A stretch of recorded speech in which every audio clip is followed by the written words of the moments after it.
South Africa के tour के लिए पाकिस्तान ने जो स्क्वाड अनाउंस किया है उसमें 3 खबरें बहुत दिलचस्प हैं। फखर जमान आखिरी लम्हात पे क्यों ड्रॉप हो गया है ओडीआई और टी20 से, बाबर आजम को किसने इंसिस्ट करके टीम में शामिल करवाया, और शाहीन शाह अफरीदी टेस्ट टीम में आखिर क्यों नहीं है। इन तीनों की डिटेल्स मैं आपसे शेयर करता हूं। हम शुरू कर लेते हैं शाहीन शाह अफरीदी से। देखिए, शाहीन जो हैं उनको आकिब जावेद चाह रहे थे कि वो पाकिस्तान की टेस्ट और ओडीआई टीम में शामिल हों।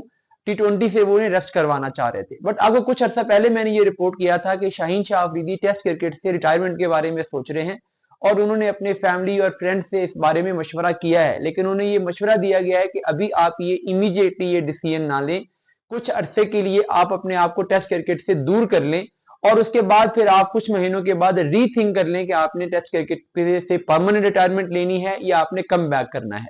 तो अब शाहीन शाह अफरीदी ने पाकिस्तान क्रिकेट बोर्ड को यह कन्वे कर दिया था कि वो टेस्ट क्रिकेट के लिए चैंपियंस ट्रॉफी तक खुद को अनअवेलेबल कर रहे हैं और वो उनको टेस्ट क्रिकेट के लिए कंसीडर ना किया जाए।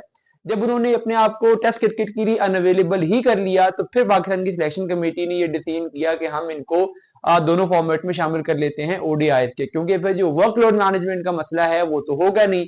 तो इसलिए फिर उनको फाइनली टी20 टीम में भी शामिल कर लिया गया। आकिब जावेद इनिशियली उनको टी20 टीम में शामिल नहीं करना चाह रहे थे, बट टेस्ट मैचेस में अनअवेलेबिलिटी खुद उन्होंने दिखाई है, उस वजह से उन्हें फिर टी20 में शामिल किया गया है और अब्बास को पाकिस्तान लेके आया है बहुत लंबे अरसे के बाद टेस्ट टीम में। अब अब्बास जो है ये पाकिस्तान के लिए अब उनकी क्या पेस है, क्या करंट उनकी फॉर्म है, ये देखनी पड़ेगी। लेकिन अगर वो अच्छे रिदम में हुए तो साउथ अफ्रीका की पिचेस उनके लिए बहुत सूटेबल होंगी। एनीवेज, जो दूसरी इसमें खबर है वो बाबर आजम की। बाबर आजम जो है उनको आकिब जावेद के बारे में मैं आपको कल बताया था कि वो इंसिस्ट कर रहे हैं कि इनको टी20 में शामिल ना किया जाए, बट सिलेक्शन कमेटी चाह रही थी कि नहीं, वो तीनों फॉर्मेट खेले, क्योंकि बाबर आजम जैसे बड़े बैट्समैन को हम 2 सीरीज ऑलरेडी टी20 से बाय कर चुके हैं। तो ये बहुत नेगेटिव मैसेज जाएगा बाबर के कॉन्फिडेंस के लिए कि कंटिन्यूसली वो टी20 टीम से इग्नोर हो रहे हैं। तो रेस्ट आप 1 सीरीज में करवाते हो, 2 में करवाते हो, 3 सीरीज में रेस्ट नहीं होता। अब इसमें जो फैसला कुन किरदार अदा किया है वो मोहम्मद रिजवान ने अदा किया है। आकिब जावेद और सिलेक्शन कमेटी की जो टसल थी, ये जो एक मैच फंसा हुआ था, उसमें रिजवान ने कहा कि नहीं, मुझे बाबर आजम चाहिए हैं और बाबर आजम के बगैर हमारी टी20 टीम फ्यूचर में मैं नहीं देखता। और रिजवान के इंसिस्ट करने पर बाबर आजम के लिए फिर फाइनली एक वीटो का या एक फैसला कुन वोट इसमें आया है मोहम्मद रिजवान का, जिसकी वजह से बाबर आजम टी20 टीम में सिलेक्ट हो गए हैं। अदरवाइज आकिब जावेद उनको टी20 टीम में नहीं लेना चाह रहे थे। अब जो सबसे दिलचस्प मामला है वो फखर जमान का है। फखर जमान के बारे में आकिब जावेद भी कन्विंस थे कि उन्हें टीम में होना चाहिए, सिलेक्शन कमेटी भी कन्विंस थी कि उन्हें टीम में होना चाहिए, कैप्टन मोहम्मद रिजवान भी कन्विंस थे कि उन्हें टी20 और ओडीआईज में होना चाहिए।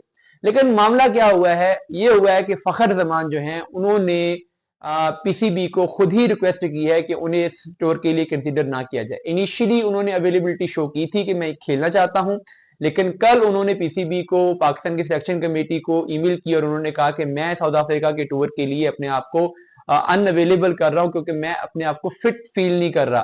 और पीसीबी ने उनसे ये कहा था कि अगर वो सिलेक्शन के लिए अवेलेबल होना चाहते हैं तो वो पाकिस्तान उनको प्रोविजनल अपने स्क्वाड में शामिल कर लेगा। लेकिन 2 दिन के बाद या 3 दिन के बाद उनका फिटनेस टेस्ट शेड्यूल था जो होना था।